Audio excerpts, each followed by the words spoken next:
Hello guys, welcome back again to new class. We will study important questions of Himachal GK. First question is question number 21.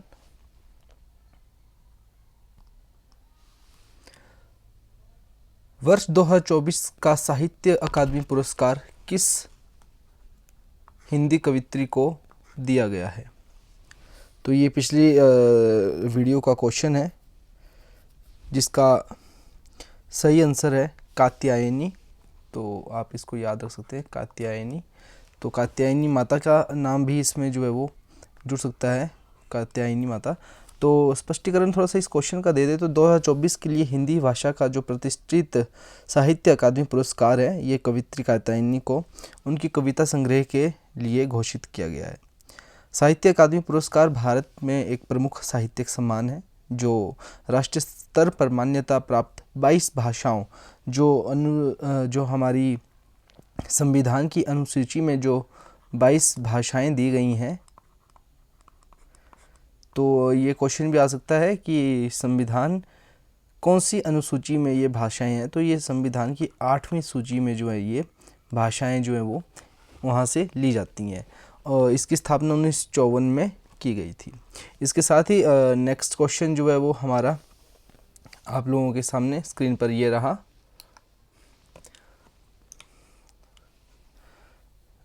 विश्व bank का मुख्यालय कहाँ पर स्थित है? विश्व बैंक का मुख्यालय जो है वो हमारा वॉशिंगटन डीसी में स्थित है। विश्व बैंक का मुख्यालय जो है वो 1994 में ब्रिटेन वुड्स सम्मेलन के दौरान जो है इसकी स्थापना की गई थी। जो ब्रिटेन वुड्स कॉन्फ्रेंस जो हुई थी,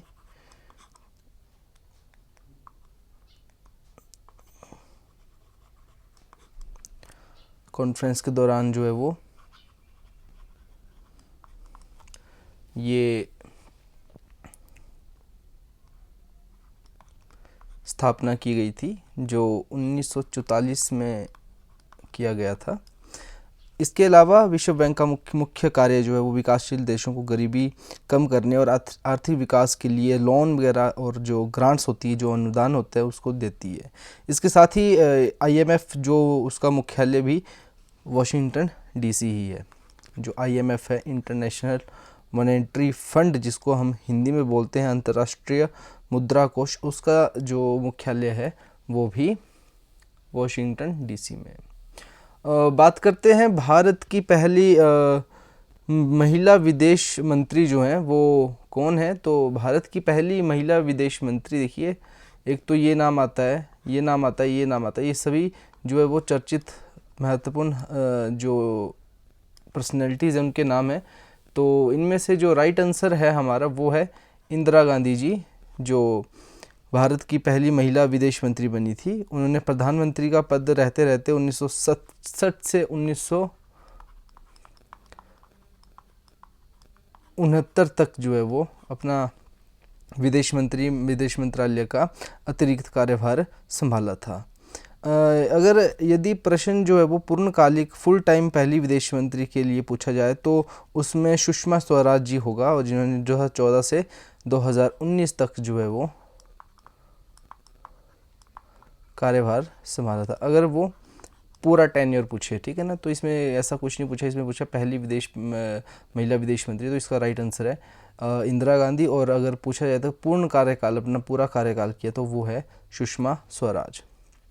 नेक्स्ट क्वेश्चन है कि किस जानवर के दूध में सबसे अधिक प्रोटीन होता है? तो ये डायरेक्ट इसका सही आंसर है भेड़ के दूध में जो है वो सबसे अधिक जो है वो प्रोटीन पाया जाता है।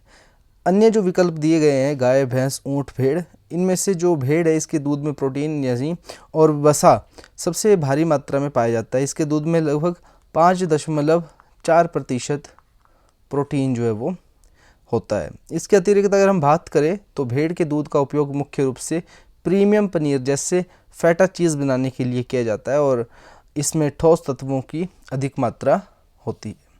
अगला प्रश्न है हमारा कि दुनिया का सबसे बड़ा फल कौन सा है? तो दुनिया का सबसे बड़ा फल कौन सा है? तो दुनिया का सबसे बड़ा फल है हमारा कटहल का फल, जिसे हम जैक फ्रूट भी खाते हैं। कटहल पेड़ों पर उगने वाला दुनिया का सबसे बड़ा भारी फल रहता है और इसका वजन करीबन जो है वो 35 से 40 किलोग्राम तक हो सकता है। तो काफ़ी ज़्यादा बड़ा फल रहता है और ये दक्षिण और दक्षिण पूर्व एशिया में पाया जाता है। यह बांग्लादेश और सबसे इम्पोर्टेंट बात, बांग्लादेश और जो श्रीलंका है इनका मुख्य राष्ट्रीय फल जो है वो यही है। बांग्लादेश, आप नाम याद रखते हैं, बांग्लादेश और श्रीलंका का जो है ये राष्ट्रीय फल है। हमारा भारत का राष्ट्रीय फल क्या है? आम। ठीक है, तो ये बातें याद रखें। नेक्स्ट प्रश्न हम देख सकते हैं कि किसकी जयंती को भारत में राष्ट्रीय शिक्षा दिवस के रूप में मनाया जाता है? तो मौलाना अबुल कलाम आज़ाद जो है वो इनका शिक्षा दिवस के रूप में जो है वो 11 नवंबर में इनका जो जयंती है, मतलब कि जयंती इनके जन्म दिवस के दिन पे इसे दिन को शिक्षा दिवस के रूप में मनाया जाता है। ये भारत के पहले शिक्षा मंत्री थे और इनकी जयंती के उपलक्ष्य पर हर वर्ष जो है वो 11 नवंबर को राष्ट्रीय शिक्षा दिवस जो है मनाया जाता है। 5 सितंबर को मनाया जाने वाला शिक्षक दिवस जो है वो डॉक्टर सर्वपल्ली राधाकृष्णन जी के नाम से मनाया जाता है, तो वो 5 सितंबर को जो है वो मनाया जाता है। तो इस बात का आप याद रखें। शिक्षा दिवस और शिक्षक दिवस, ये थोड़ा सा एग्ज़ाम में कन्फ्यूज़न कर सकता है कि शिक्षा दिवस और शिक्षक दिवस जो है वो थोड़ा सा अलग अलग पैटर्न में क्वेश्चन आ सकता है। तो आप इसका ध्यान रखें कि शिक्षा दिवस अगर आता है तो वो मौलाना अबुल कलाम आज़ाद जो भारत देश के पहले फर्स्ट शिक्षक मंत्री थे, तो उनके नाम पे मनाया जाता है। इसके साथ ही जो 11 नवंबर को राष्ट्रीय शिक्षा दिवस पहली बार मौलाना 1992 में मरणोपरांत भारत रत्न से इन्हें सम्मानित भी किया गया है। किन्हें? इन्हें भारत रत्न भी मिला है। ठीक है, तो ये गैलेंट्री सबसे बड़ा अवार्ड जो है वो इंडियन इसमें माना जाता है।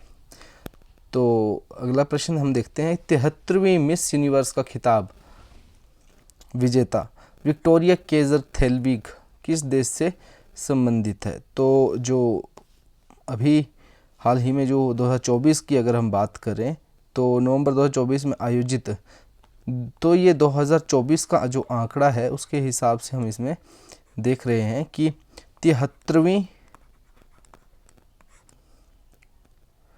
मिस यूनिवर्स प्रतियोगिता की विजेता जो है विक्टोरिया केजर थेल्विग डेनमार्क से संबंध रखती है। तो ये थोड़ा सा पुराना क्वेश्चन आ गया, इसमें आपने अपडेट कर सकते हैं। नेक्स्ट प्रश्न है, ऋग्वेद का 7वां मंडल किस वंश या ऋषि से संबंधित है? तो हमारे देखिए कुल मिला के 4 वेद होते हैं, ऋग्वेद, सामवेद, अथर्ववेद और यजुर्वेद। तो ये सीक्वेंस में नहीं बोला मैंने, थोड़ा सा अलग अलग है, तो आप इन्हें याद रख सकते हैं। तो सही आंसर है इसमें कि कौन सा जो है वो 7वां मंडल किस वंश और किस ऋषि के पास में बात करता है? तो ये वशिष्ठ ऋषि के बारे में बात करता है, महर्षि वशिष्ठ जी, और उनके वंशजों और उनके कवियों को समर्पित करता है। इसमें इसी 7वें मंडल में दशराज यज्ञ जो 10 किंग वॉर्स है ना, 10 किंग्स वॉर के बारे में जो है वो इसी मंडल में बताया गया है, 7वें मंडल में। जो परुशनी रावी नदी, देखो परुशनी जो है वो यहाँ से वेदों से नाम आया है, परुशनी जो नाम है रावी नदी का, इरावती भी इसे बोलते हैं इस रिवर को, और ये बड़ा बंगाल जो जगह है चंबा में वहाँ से निकलती है। नदी के तट पर सुदास और 10 राजाओं के संघ के बीच लड़ा गया था ये 10 राज्य युद्ध जो कहा जाता है। आगे प्रश्न है, 1906 में डिप्रेस्ड क्लास मिशन की नींव किसने रखी थी? तो डिप्रेस्ड क्लास जो एक नींव थी, जो उसकी बेसमेंट थी वो रखी गई थी B.R. शिंदे के द्वारा। तो थोड़ा सा V.R. शिंदे की अगर बात करें तो V.R. शिंदे का पूरा नाम है विट्ठल रामजी शिंदे, जो 18 अक्टूबर 1906 को बॉम्बे में अछूतों द्वारा द्वार और दलितों की शिक्षा के लिए डिप्रेस्ड क्लास मिशन की स्थापना की गई थी। अछूतों और डिप्रेस्ड क्लास जो लोग थे उनके लिए ये रखी गई थी। इसके अलावा अगर थोड़ी सी और अगर हम जानकारी आपको दें तो कई लोग इसे डॉक्टर BR अम्बेडकर से भी जोड़ देते हैं, लेकिन डॉक्टर अम्बेडकर ने बाद में बहिष्कृत हितकारिणी सभा की स्थापना की थी। तो डॉक्टर अम्बेडकर ने जो है वो बहिष्कृत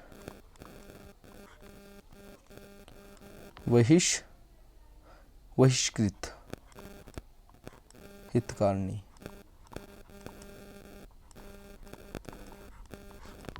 सभा की स्थापना की थी।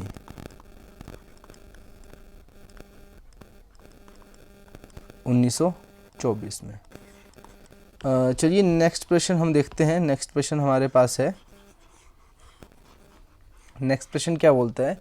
नेक्स्ट क्वेश्चन बोलता है कि भारत में सर्वोच्च न्यायालय जो सुप्रीम कोर्ट है इनकी स्थापना कब हुई है? तो भारत में जो उच्च न्यायालय है उसकी स्थापना 28 जनवरी 1950 ईस्वी में 50 सन में हुई है। तो ये अस्तित्व में आने के बाद जो है वो 26 जनवरी 1950 को इसे 2 दिन बाद बनाया गया था। इसे फेडरल कोर्ट ऑफ इंडिया की जगह ली है। इसने जो है फेडरल कोर्ट ऑफ इंडिया जो पहले हुआ करता था, फेडरल कोर्ट ऑफ इंडिया, उसकी जगह ली है, उसकी जगह इसने ली है। तो इसके अतिरिक्त अगर हम बात करें तो भारत का जो संविधान है उसके भाग 5 में 124 और 147 124 से 147 124 से 147 याद रखें आंकड़ा 124 से 147 124 से 147 तक सर्वोच्च न्यायालय की गठन शक्तियां, ठीक है ना, गठन शक्तियां और इसके अधिकारों के बारे में बताया गया है। ठीक है, नेक्स्ट क्वेश्चन देखते हैं।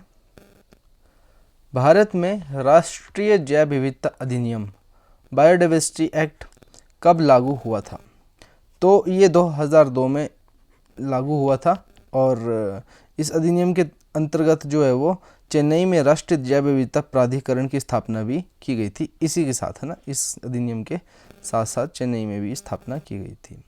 जैव विविधता के संरक्षण और इसके संस्थानों के सतत उपयोग के लिए, कॉन्टिन्यूस उपयोग के लिए जो है भारत सरकार द्वारा 2002 में यह अधिनियम पारित किया गया था। आगे क्वेश्चन है, डंपा टाइगर रिजर्व किस राज्य में स्थित है? तो डंपा जो है वो एक्चुअल में जगह है वो है मिजोरम में और ये एक टाइगर रिजर्व है और भारत के मिजोरम राज्य में स्थित एक मुख्य बाघ अभयारण्य जिसे हम कहते हैं, जिसकी स्थापना 1985 में वन्यजीव अभयारण्य के रूप में की गई थी। 1994 में इसे टाइगर रिजर्व घोषित कर दिया गया था। 1994 में इसे टाइगर रिजर्व घोषित कर दिया गया था।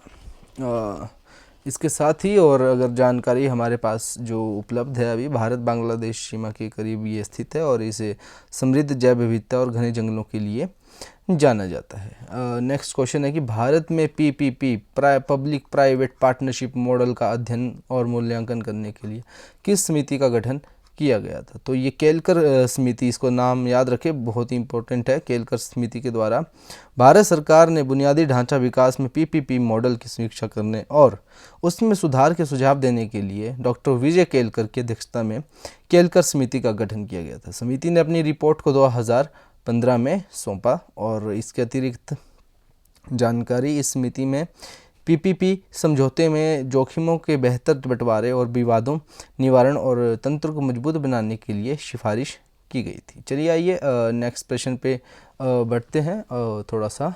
तो ये एक साइंस से रिलेटेड क्वेश्चन है कि किन तरंगों को ऊष्मा तरंगें, हीट वेव्स के रूप में भी माना जाता है या कहा जाता है, हीट वेव्स भी कहा है। तो ये सिंपल सा है, इसमें इंफ्रारेड जो रेज हैं उसे जो है वो ऊष्मा तरंगों के रूप में कहा जाता है, क्योंकि जब ये किसी वस्तु पर पड़ती है तो परमाणुओं की गति पैदा करके उसका तापमान बढ़ा देती है। सूर्य की गर्मी को एहसास हमें इन्हीं तरंगों के कारण होता है। तो याद रखें कि सूर्य की गर्मी जो है वो इंफ्रारेड किरणों के द्वारा ही हमें महसूस होती है। अतिरिक्त जानकारी इसमें TV remote control, night vision camera और थर्मल इमेजिंग में इंफ्रारेड तरंगों का ही उपयोग होता है। टीवी रिमोट कंट्रोल में, ठीक है, नाइट विजन कैमराज में और थर्मल इमेजिंग में इन्हीं जो हीट वेव्स जिसमें इंफ्रारेड वेव्स का ही यूज़ जो है वो होता है।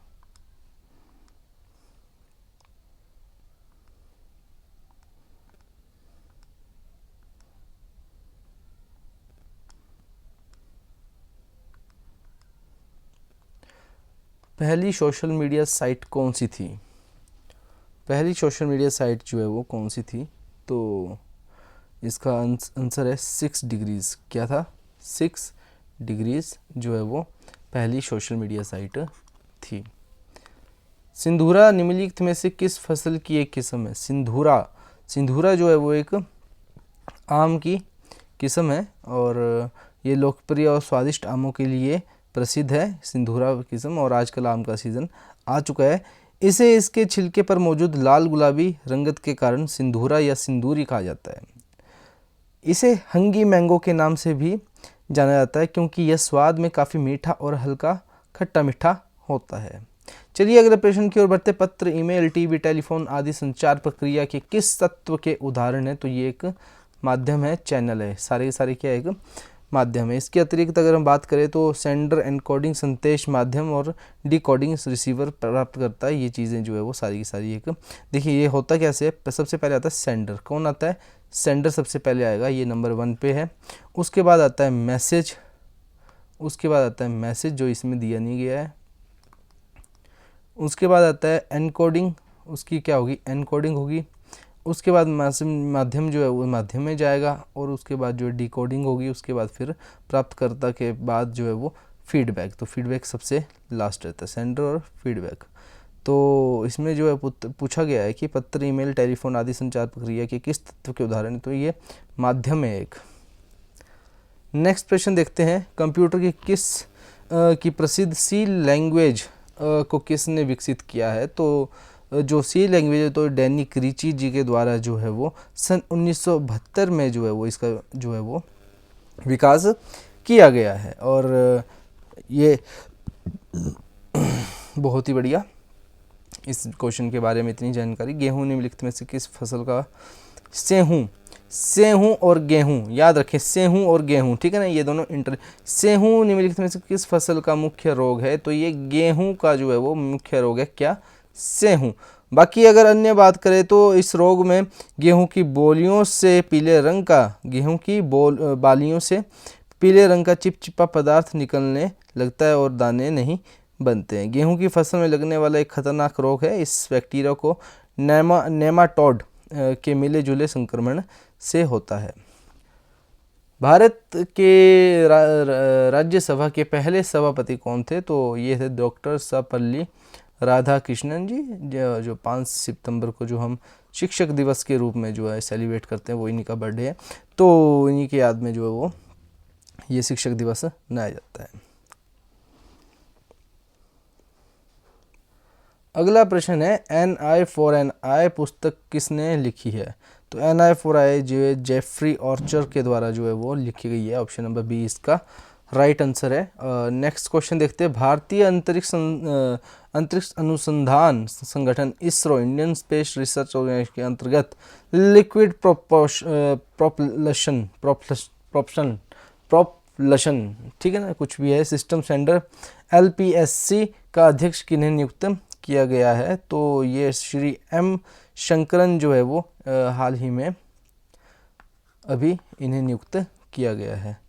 तो आप इसे याद रख सकते हैं, लिक्विड प्रोपल्शन सिस्टम सेंटर के जो अध्यक्ष चुने गए हैं। चलिए इसी के साथ एक लास्ट क्वेश्चन लेते हैं और इसके बाद 2 क्वेश्चन और ले लेते हैं, फिर इस कड़ी को यहीं पे समाप्त करते हैं। QS एशिया रैंकिंग 2025 में सर्वाधिक विश्वविद्यालय किस देश के हैं? तो ये भारत देश के ही सबसे ज़्यादा विश्वविद्यालय इसमें मौजूद हैं। तो काफ़ी अच्छी बात है। भारत देश हमारा, झंडा ऊंचा रहे हमारा, भारत देश हमारा, ठीक है ना। बाकी हालिया जानकारी के अनुसार QS एशिया यूनिवर्सिटी रैंकिंग्स में भारत के भारत ने चीन को पीछे छोड़ते हुए सूची में सबसे अधिक विश्वविद्यालयों को जगह दिलाई है, जो भारतीय उच्च शिक्षा प्रणाली के विस्तार को दर्शाता है। भारत का 56वां अधिसूचित टाइगर रिजर्व गुरु घासीदास तमोर पिंगला टाइगर रिजर्व कहाँ पर स्थित है?